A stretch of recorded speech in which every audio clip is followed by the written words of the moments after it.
Oke, Bang Rey, saya tanya dulu ke Anda. Di antara 3 cawapres ini yang kira-kira karakternya akan menjadi pemain penyerang yang mana, kemudian pemain bertahan yang mana, atau mungkinkah ada juga pemain yang cari aman di antara 3 ini? Kan kalau kita belajar dari debat pertama kali itu, bertanya itu penting sekali untuk menghasilkan efek, menurut saya pada tingkat tentu popularitas, dan itu tentu berefek kepada elektabilitas. Oleh karena itu, saya kira mereka udah mempersiapkan pertanyaan agar memang pertanyaan itu langsung menohok gitu ya. Nah yang kedua, kadang kemampuan jawaban juga dijawab dengan pertanyaan juga gitu. Nah kemampuan menjawab dengan pertanyaan itu nilai plus juga. Nah oleh karena itu menurut saya siapa yang paling mampu mengeluarkan pertanyaan itu punya potensi akan mendapatkan nilai plus dibandingkan mereka punya kemampuan untuk bertahan. Bertahan tidak elok dalam kondisi kayak kemarin. Kita belajar dari dari debat pertama itu, Pak Prabowo yang posisinya bertahan itu sampai sekarang mendapat efek yang cukup menurut saya tidak positif bagi dirinya gitu ya.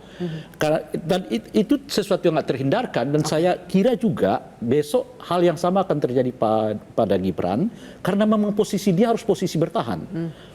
Udah jelas di 1 dan 2 akan mempertanyakan ini, mempertanyakan itu, yang seolah-olah mereka bukan bagian dari apa yang disebut dengan koalisi pemerintah sekarang ini gitu, untuk kemudian harus direspon oleh Gibran. Jadi kemungkinan 01, 03 menyerang 02 nih? 01, 02 juga punya kesempatan untuk menyerang, tapi kan Dhanil juga udah mengatakan mereka tidak akan melakukan itu, dan mereka akan melakukan dengan dengan bertahan. Dan kalau kita belajar dari debat pertama, bertahan itu negatif.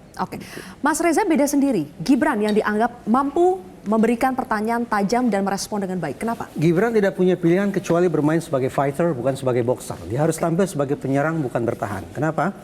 Meyakinkan netizen sangat penting. Membuat panelis terpesona sangat penting. Membuat terpukau audiens di gedung KPU juga sangat penting. Tetapi menurut saya efek intimidatif terbesar yang akan dialami oleh Gibran adalah datang dari Prabowo Subianto dan para pendukung Prabowo Subianto. Kenapa? Jangan sampai performa Gibran di acara debat Cawapres nanti justru akan menurunkan rating Prabowo Subianto. Di samping itu Gibran juga punya 2 misi utama. Pertama, meyakinkan presidennya bahwa seandainya presiden berhalangan tetap, atau seandainya presiden memberikan ruang luas kepada wapres untuk berkiprah mengelola negara, maka sudah Gibran harus menguasai dan melanjutkan visi misi program Prabowo. Dan pada saat yang sama Gibran harus bisa membuktikan bahwa dia tidak akan menggunting dalam lipatan. Kalau Bang Ciko punya analisis sendiri bahwa saya begini, ini antara bertanya dan merespon pertanyaan itu hal yang berbeda. Karena biasanya yang bertanya itu sudah disiapkan. Ya, apa pertanyaannya dan sebagainya. Bahkan pada tingkat tertentu mungkin mereka akan bacakan pertanyaan itu. Itu pernah terjadi di tahun 2019 yang lalu di mana Pak Jokowi seingat saya membacakan pertanyaan. Bisa disiapkan. Sebetulnya nilainya itu nanti pada merespon pertanyaan itu. Sejauh apa mereka mampu merespon pertanyaan yang tak terduga sama sekali, dan itu akan mengukur 3 hal yang berada di atasnya, yaitu kemampuan mengelola emosi, kemampuan untuk mengkomunikasikan ide, dan substansi jawaban yang mereka kemukakan. Jadi sebetulnya di antara 3 ini yang paling beban, kalau tadi Bang Ciko mengatakan Muhaimin dengan Mahfud karena ekspektasi orang memang sudah tinggi. Ada sepakat nggak Mas Reza? Atau justru yang paling beban adalah Gibran? Tetap saya berkeyakinan beban terbesar akan dialami oleh Gibran. Tetapi sekali lagi beban itu bukan dari netizen, bukan dari panelis, bukan dari kita-kita. Tapi justru datang tanda petik dari Prabowo Subianto dan para pendukungnya. Toh saya tidak membayangkan bahwa perjodohan politik antara Prabowo dengan Gibran adalah perjodohan sifatnya alamiah.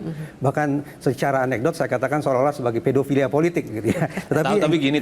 Tapi saya lanjutkan sedikit. Tapi yang ingin saya katakan adalah apa boleh buat. Karena mereka sudah berjodoh, maka sekali lagi Gibran harus membuktikan, meyakinkan Prabowo bahwa dia akan melanjutkan visi, misi, dan program plus tidak menggunting dalam lipatan. Apa istilahnya? Pedofilia politik. Karena saya anggap Prabowo Subianto adalah sosok yang sudah sangat matang dan dewasa berpolitik. Sementara tanpa ada putusan MK, saya pandang dia sebagai anak bau kencur. Jangan terlalu dini untuk masuk ke rimba politik. Sudah ketika terjadi perjodohan antara orang yang sudah dewasa dengan bocah, menurut saya ini anekdot ya, pedofilia politik.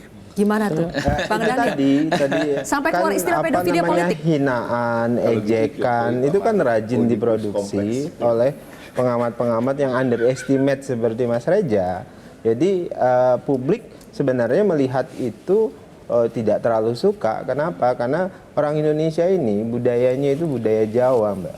Menghormati siapapun yang punya kesempatan. Dan Pak Prabowo ini kekuatan yang selama ini saya pahami adalah kapasitas beliau membentuk teamwork. Oke, Pak baik. Prabowo itu tahu betul mana orang yang punya potensi dan mana yang tidak. Jadi beliau selalu merekrut orang-orang terbaik Baik. di sekitar lingkarnya. Dan kami yakin pilihan Pak Prabowo terhadap Mas Gibran ini adalah pilihan yang benar dan pilihan yang tepat. Baik, oke. Jelajahi cara baru mendapatkan informasi. Download Metro TV Extend sekarang.